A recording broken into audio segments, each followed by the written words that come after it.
I don't know why it does that. I don't know why it only lets you go live for an hour, but so yeah, those are the big categories of stuff that I removed: grains, dairy, red meat, soy, corn, alcohol, lectin, low sugar, low fat. Now, do I have a cheat? At this point, I've been doing it for a year. It's not the kind of thing where you're gonna eat one thing and you're gonna have this enormous flare. It's about long-term rebuilding of your microbiome, healing of your gut, and making yourself healthy. Grovett's philosophy is that you're healing your gut so that things can be reintroduced over time. But in the short term, you need to accept being without these things, and then you're going to realize after doing it how good you feel, and you're not going to want to go back to just eating everything, and you're going to realize that was dangerous to be living that way, especially with the vegetables and the lectins and stuff. Because I used to get, my parents are both in here, they'll attest to the fact that I used to get these really, really crippling stomach aches as a little kid. I would get this knot in my stomach, and it would put me on the couch for sometimes days on end, and it would just swell and writhe in pain. And then eventually, after years of dealing with that, I would probably get one like every month, every other month. They had to remove a section of my ileum. And what that was, when they removed the section of my ileum, when the cramp got so bad that it wouldn't go away, they found like a piece of stringy vegetable in there. So what was happening all those years is I was having mini blockages. And then eventually things would move through after a couple days of suffering. Now, if I have a little cramp, I don't start panicking like, oh my God, like, I'm going to have to go to the hospital. I'm going to have a blockage. Like, how am I going to get through with this? No, like, there's still some tight spots in my colon. There's still some disease activity, I'm sure. So I feel some things moving through on occasion. But I just go to the bathroom and it moves itself through. That's it. I don't have to, like, writhe in pain for days and deal with it. Just it gives you this peace of mind and this predictability of knowing, what's going to happen to you. Like I just know when I eat something what the result's going to be, because I've done this huge period of time of trial and error and just getting to know my body's rhythm. It's about more than just what you're not eating. It's also about the timing that you're eating. If you eat a meal at midnight and then go to sleep, you're probably going to feel like shit the next day, because you're going to, have a meal in your high register for the day that you're kind of going to be waiting to get out of you. Whereas if you ate your final dinner at 8 o'clock, by the time you wake up in the morning, you're going to the bathroom, and that's what you're eliminating, and then you get to have your whole day without, that in your body. So there's timing. I use tea very strategically. The way I drink tea to help things move. Warm water helps a lot. There's so many tricks and stuff that I've learned. Is it common to lose rectal function after KS? No, it is not common to lose rectal function after KS. And and that's because it's so progressive. It's so slow that your body is healing behind the thread as you go. And unlike a fistulotomy, where it's a very quick gash out of that whole area and the sphincter muscles, which I would imagine is much more risky to incontinence. Having said that, it can happen. Anything can happen. I'm not going to sit here and say that there's 100% certainty with any of this, because I'd be lying to you. But do the research and you'll see that, people do far better with this than they do with Western issues, and it just makes sense to do something progressive than quick chop and send you home, and we're gonna hope that worked. Hey, Kelly.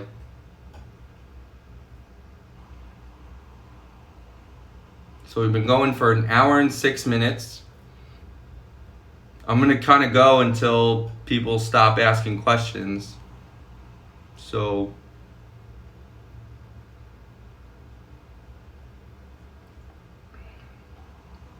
but you guys have asked a lot of great stuff, and I plan on continuing to post more stuff about the whole experience, and I think posting food items and stuff that I'm eating is hopefully helpful to people. I think a lot of people look at all these categories, and I know I did when I looked at people who had celiac as like, oh my god, oh my god, celiac, you have to stop eating gluten, like, oh my god, you can't eat pasta, you can't eat bread. And then there was like this, and it's like, you can't eat pasta, you can't eat bread, you also can't eat dairy, you also can't eat raw vegetables, you also can't eat corn, you can't eat, like, it was so much that you really have to get rid of. But the way I look at it now is I don't really feel like I sacrifice things, I just substitute things. So instead of somebody having a corn tortilla with their beef tacos, I have cassava flour taco shell with turkey taco meat. And it's like, it's not like I can't have tacos. My tacos are just a little different, And you just have to, once you find the substitutes and you find your grocery list and you get acquainted with your local health food store, that stuff becomes a lot easier. Yes, you're right. A lot of people do come home and they think it's just over. It's not over. It's never over. It's especially if you have Crohn's disease. There's obviously the period of time where you need to, do the wound packing, which was an extremely intense part of the process. The threading was almost easier because they do it.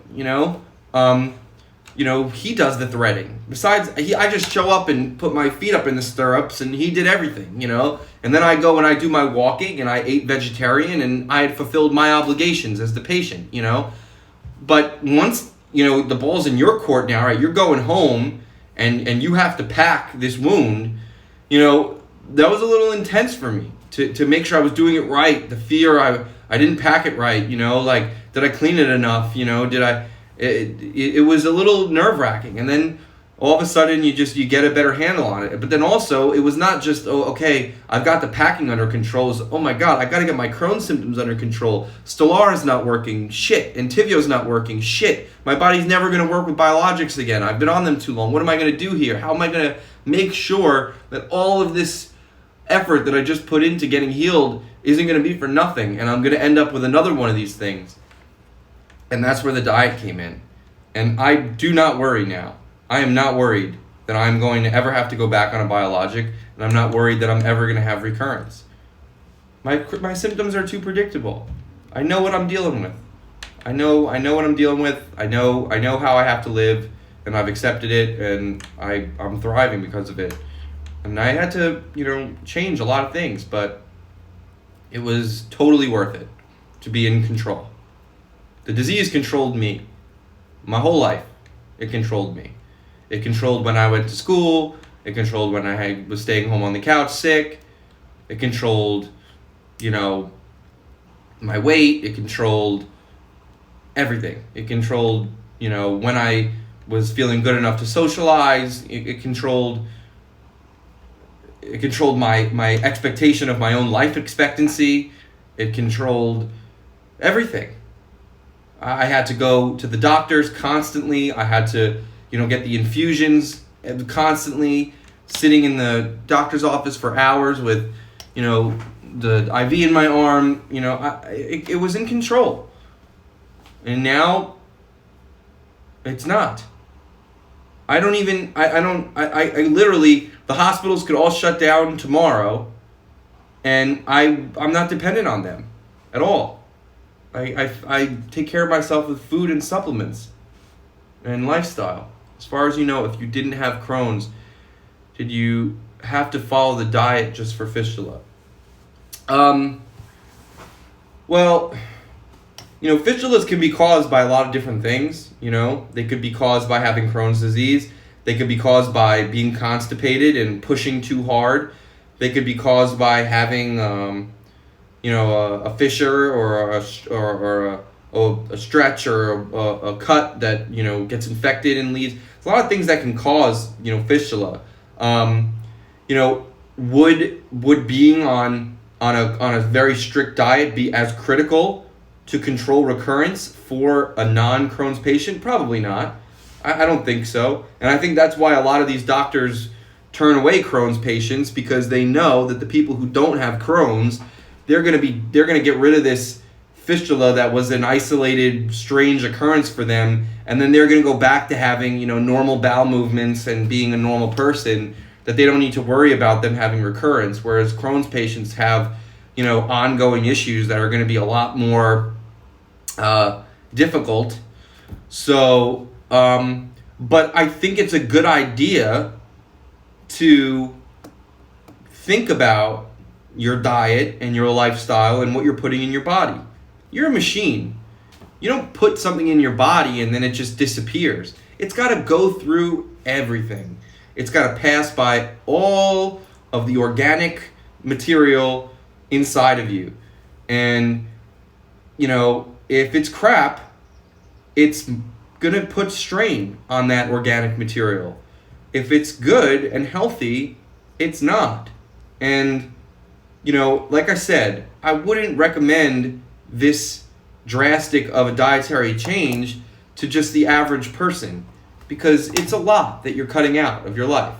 And it's not easy, especially to get used to it. Now it's not that hard for me, because I know the restaurants in town that have stuff that works. I know the things at the grocery store I like to buy and cook. I'm used to traveling and going on trips and bringing my pressure cooker and bringing some food. I'm healthier now, so the occasional cheat here and there doesn't derail me for a week like it used to, So it's not that big of a deal to me now. But would I recommend this to the average person? No. If you don't have Crohn's, and if you can have, solid bowel movements and have one or two of them a day just by eating whatever you want, and you're not putting all that strain on your system, then God bless, man. Live your life. But I was not in that category, and most people with Crohn's are not in that category, and I would definitely have a healthy sense of concern that whether you have Crohn's or not, that you are obviously prone to the ability to get one of these things.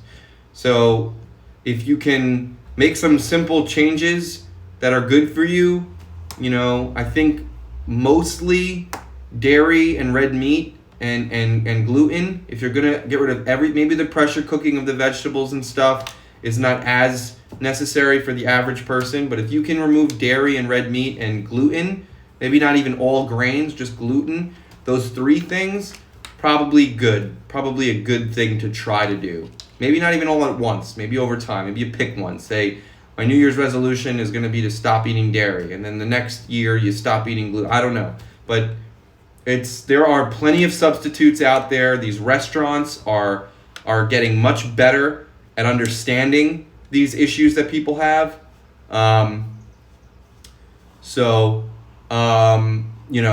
Just keep that in mind. I follow the same diet as you, but I don't eat meat. This is to make my digestion easier. Yeah, I asked him, I said, why, how does my body know the difference between, absolutely, brother, you can hit me up, any questions, just DM me, whatever. I check the page every day, so just DM me with whatever you need. Thanks for tuning in for so long. I'm always here to help. But yes, I asked him, I said, how does my body know the difference between me eating a steak and me eating chicken? And he said it all comes down to the microbiome. So apparently, according to Grovit, the good bacteria in your gut feast on B12. The bad bacteria in your gut feast on iron. So iron is in red meat, steak, pork. B12 is more common in white poultry meat and fish.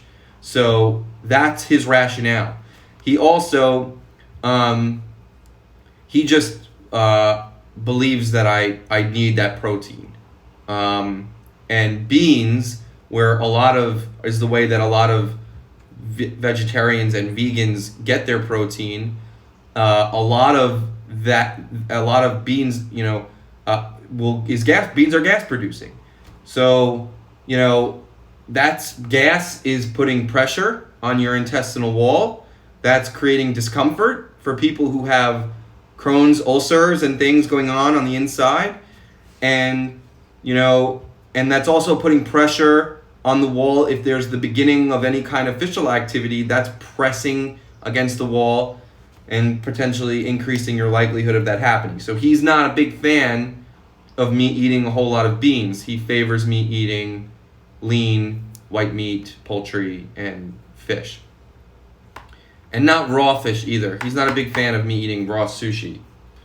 Not that there's anything inherently bad about it, he just worries that it's a likelihood of a foodborne illness, and he compares my body to a dry forest that with a spark could turn into a forest fire. And once I'm a lush, healthy forest, that spark won't be as risky to me. And I will be able to eat that kind of stuff. But he has intentionally kept me away from things that could create risk. But I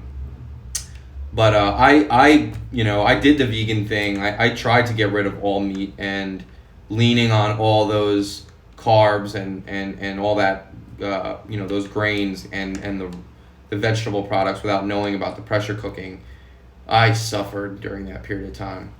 I did the Elaine Gushall, the specific carbohydrate diet. God, I was so sick doing that. And I understand that a lot of people have had real success with that diet, but all she wants you to do is eat vegetables. And I was like, oh my God. I'll see you later, Dad. Thanks for coming in. It was so difficult for me. I'm going to go for another 12 minutes, guys. We'll go to 8:30. That'll put us at an hour and a half. But, yeah, and I think the important thing, too, to mention is that, this is what works for me. And this is a lot of what Dr. Grovit recommended for me as far as diet goes. So it's not a one-size-fits-all thing. He spent 3 hours in the initial consultation with me just asking me questions about my life. He took all kinds of measurements of me, my BMI. He did things the doctor has never did things and asked things that a doctor has never asked me before. This was a completely personalized, tailored approach to me and how to live. So, I'm explaining what he told me and what I learned, because I think a lot of it could apply to a lot of people, and I know that not everybody has the access to get to him, but, what works for me, it might not work for you.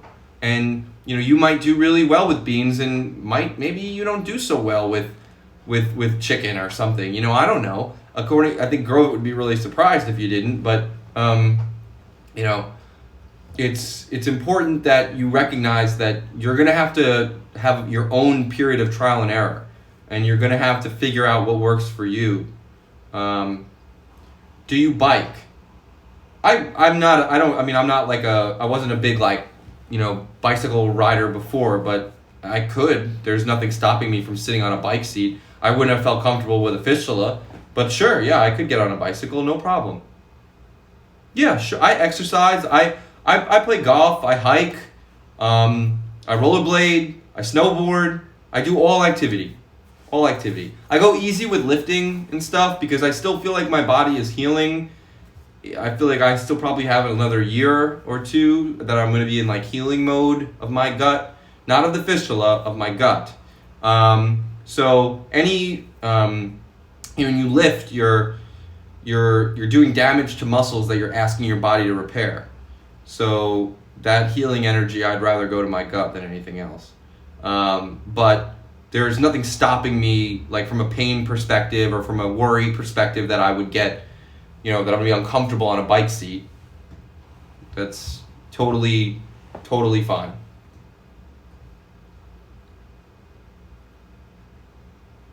And, I could run and play all sports. I swim. I have a white bathing suit. Imagine that, fistula with white bathing suit.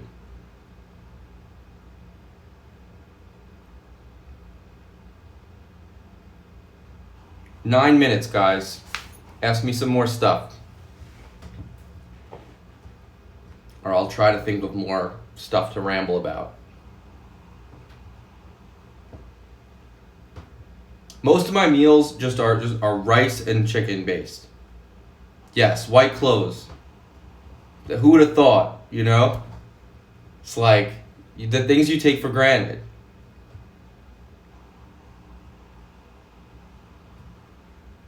Just a white pair of shorts or a white bathing suit or white underwear, You just get used to like always having some kind of draining from that area. And then you get healed and you don't have that anymore. And it's like, wow, I can wear whatever I want.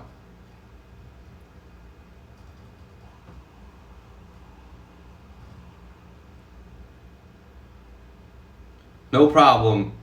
I'm gonna try and maybe do this again. I don't know. I'm glad you guys found it helpful. I worry that maybe it will become repetitive if I'm just going over the same things. But maybe if anybody wants to, if you end up with a question that wasn't answered, you could DM me. I also hope maybe if the following grows, that maybe new people will want to join in, and so over time, hopefully I'll do more of these live Q&As.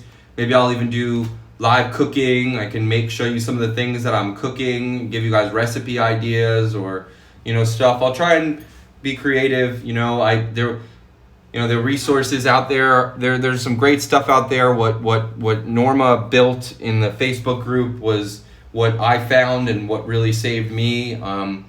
And I just want to pay it forward. I have no financial connection to Dr. Bapad or no financial connection to any of these brands I post about.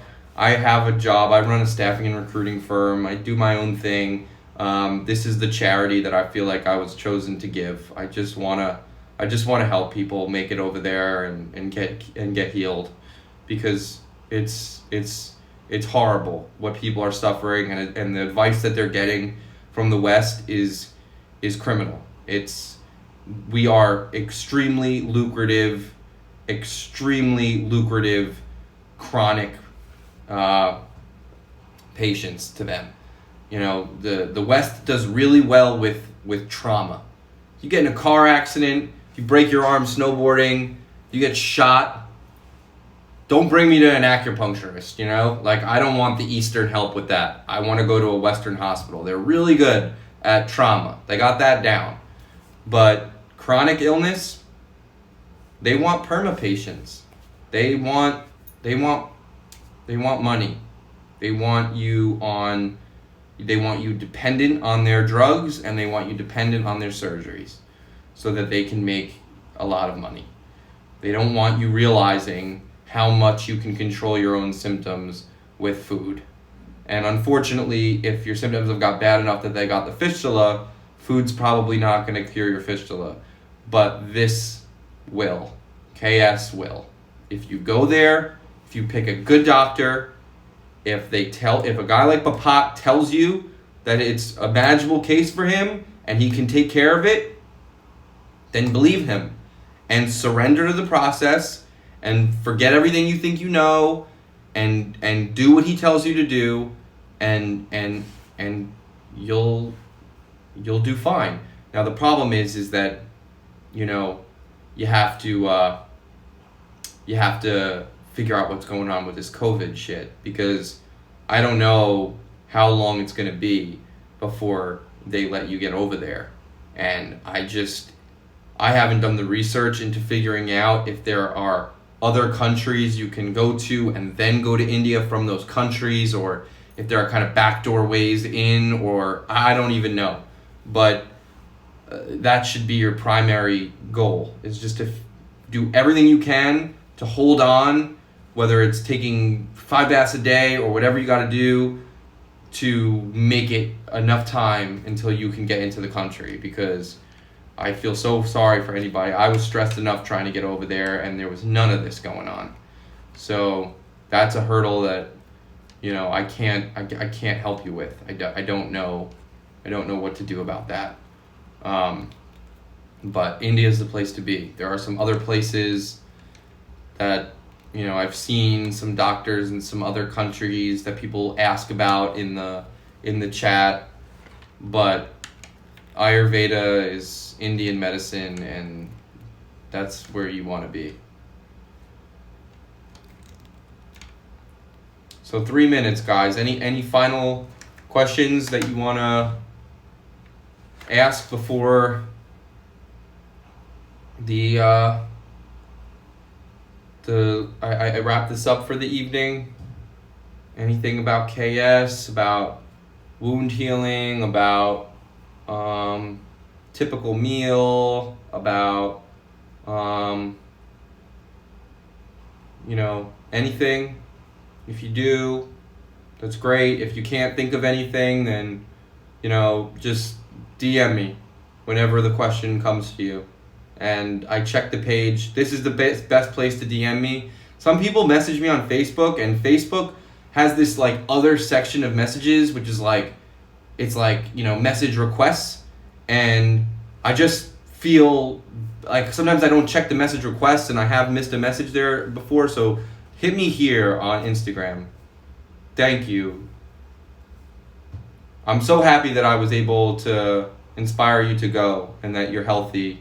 It's like the only thing that felt better from healing myself is the ability to help other people. It's literally the joy of my life.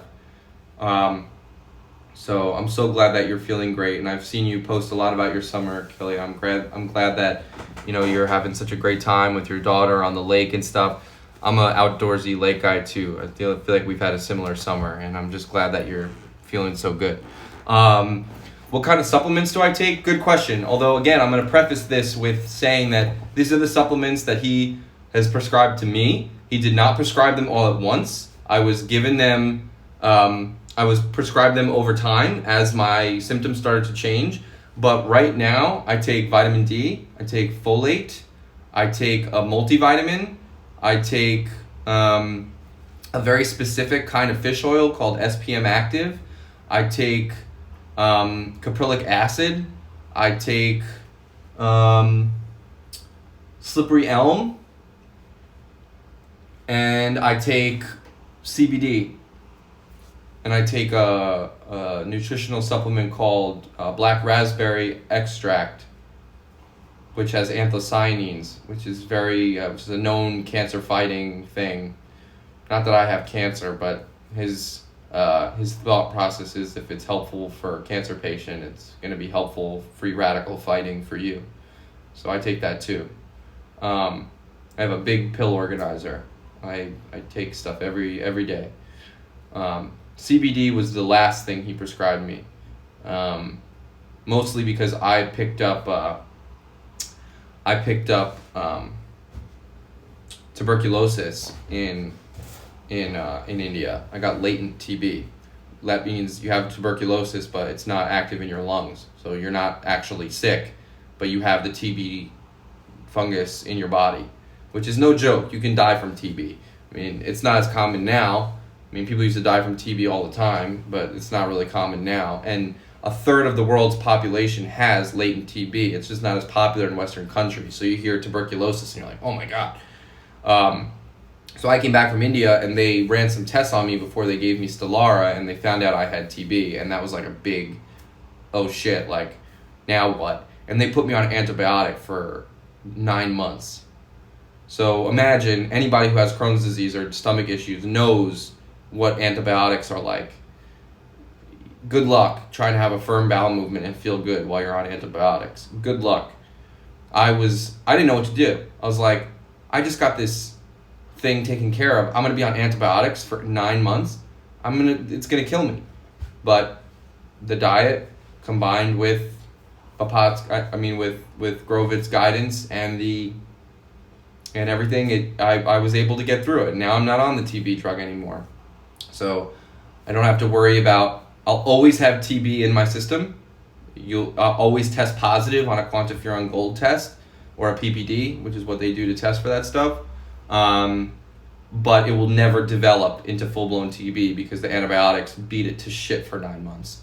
But I'm off the antibiotic now, and he then put me on a CBD product because he didn't do it at first because he didn't know if there'd be an interaction. He was very cautious, which is a testament to Grovit. But yeah, I wouldn't go out and just buy all those supplements because, I think it's important that you make sure these things are tailored to you and that you have somebody monitoring you and the supplements that you're taking. I don't think fish oil and vitamin D and a multivitamin could hurt. Those are pretty standard things that I think everybody can benefit from. But, some of those more specific things in the CBD, you should probably have somebody monitoring you if you're doing that stuff. So it's 8:32. We've gone for an hour and a half. You guys asked fantastic questions. And I'm, really happy that this seemed to be productive. I hope some people got some info that was helpful to them. I will maybe try and do this again in the future as the following increases and I bring some new people in. And if you have a question in the meantime that, we didn't go over today or that just pops up at you at 2 a.m. while you're thinking of it, just DM me. I'll get back to you. I'm happy to help. And I'll keep putting some new and interesting stuff on the page as I'm cooking and doing all stuff over here that you guys have seen me post about. So I'm gonna see you later. See you later, Kelly. See you later, Mom, and everybody else in the chat. You're very welcome, everybody. No problem. Feel good. Take care of yourselves. It's gonna get better. There's an option out there. You're all gonna be okay. You're all gonna be okay. Just be patient and take care of yourself as best you can to make it to India. It's gonna be okay. Have a great night, guys.